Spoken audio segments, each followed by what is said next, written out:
I am Shiva,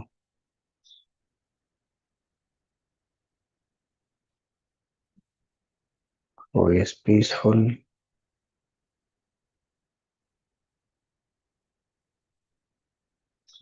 whose nature is bliss. I am imperishable consciousness,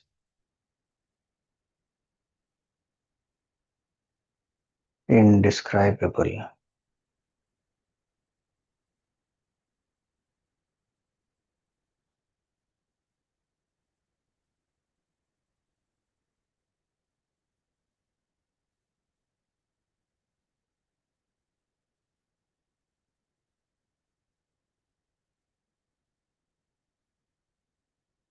That very consciousness which is in my heart appears as Bhagavan Shiva, an embodiment of values and virtues.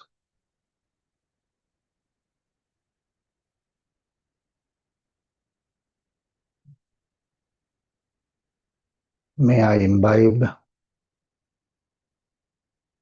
the values of Bhagavan,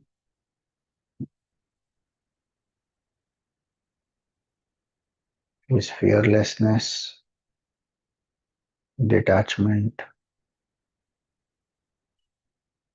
equanimity, balance.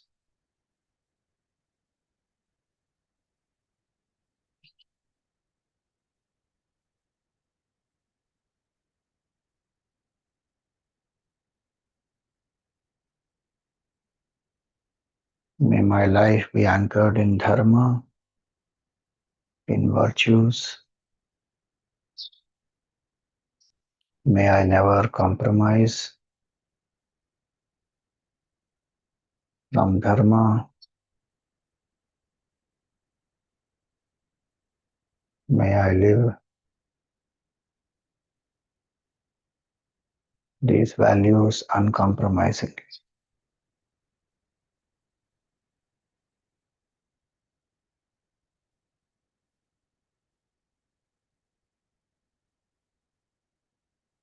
Visualize that Mother Parvati is sitting next to Bhagavan Shiva.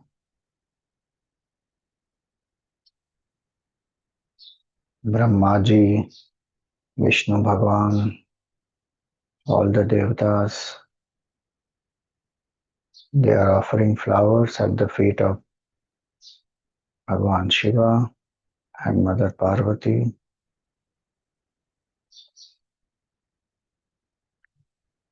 There is a linga in front of Bhagavan Shiva and Mother Parvati.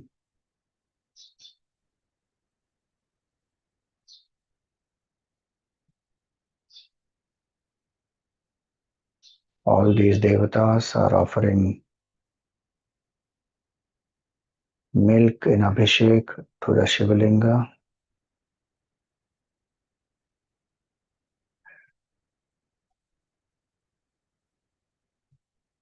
Feel that you are also worshipping Bhagavan amidst all of them.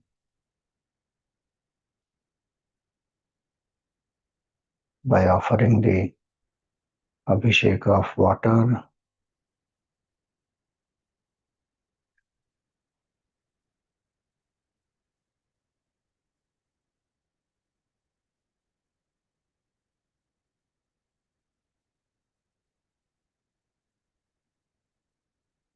just as the milk and the water pervade the linga, may our mind be pervaded by Bhagavan.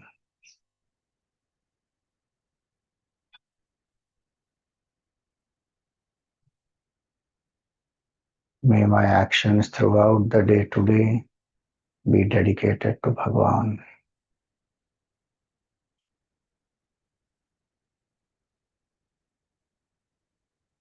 May my mind have positive thoughts.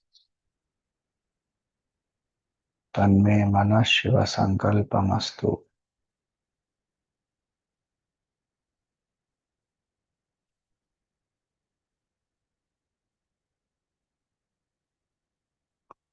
Offer some flowers on the Shivalinga. Perform a pradakshina of Bhagavan.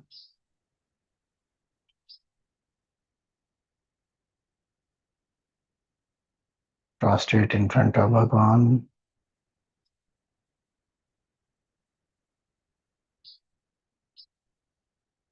Take the milk and water offered in Abhisheka as prasad and consume a little bit of it.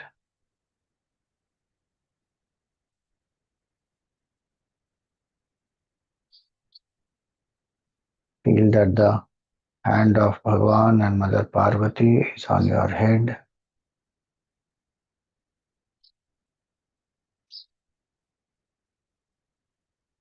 And their grace pervades your being.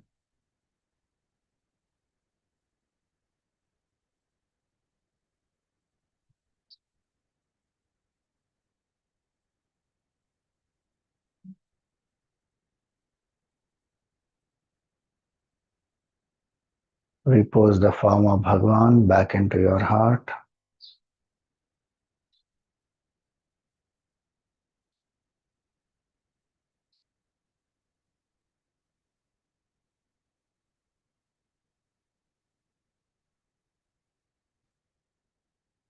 Be aware of your breath.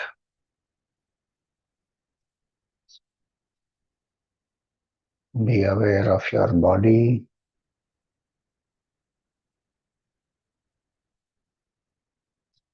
Be aware of the happenings around you.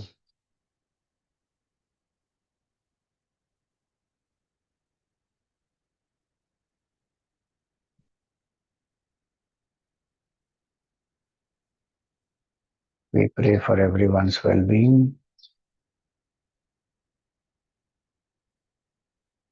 Om Sarve Bhavantu Sukhinah. Sarve Santu Niramayaha.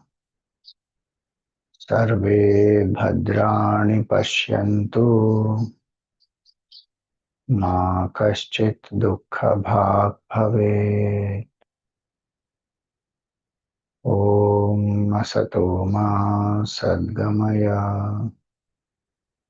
Tamaso Ma Jyotirgamaya. Mrityorma Amritam Gamaya. Om Purnamada Purnamidam Purnat Purnamudachyate Purnasya Purnamadaya Purnameva Vashishyate. Om Shanti Shanti Shanti. Harihi Om Shri Gurubhyo Namaha. Harihi Om.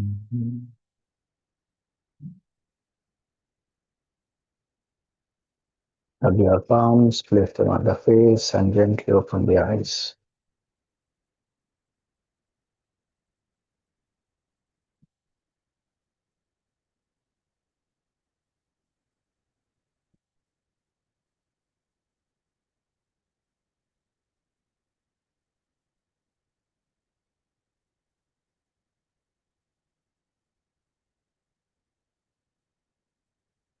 Questions for today?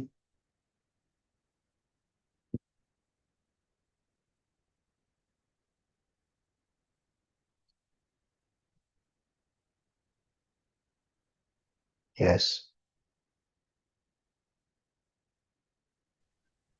Pranam Swami. If you could repeat that Bhog, Bhogya and Bhokta. Bhokta are we the people who consume it. The other two Bhog is the Prasad. No? Okay. Bhog is the experience of connecting with the Bhogya. Bhogya means the object. Okay. Bhokta is the enjoyer. And the connection between the enjoyer and the object, the experience, is Bhoga. Okay. Kaivalya Upanishad mantra it is. Thank you. From where can we read the qualities of Shiva? So you can read about qualities of Bhagavan Shiva through the Shiva Puran, through the Leelas of Bhagavan. The form also is described. Then there are various articles, like if you see Gurudev's article will be there on Bhagavan Shiva, the symbolism. There's a whole book called The Art of God Symbolism.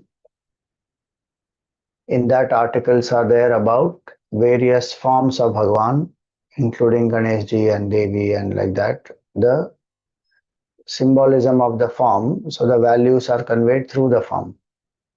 Symbolism in Hinduism, Art of God Symbolism. These are two quality. These are two books. All right. Hari Om.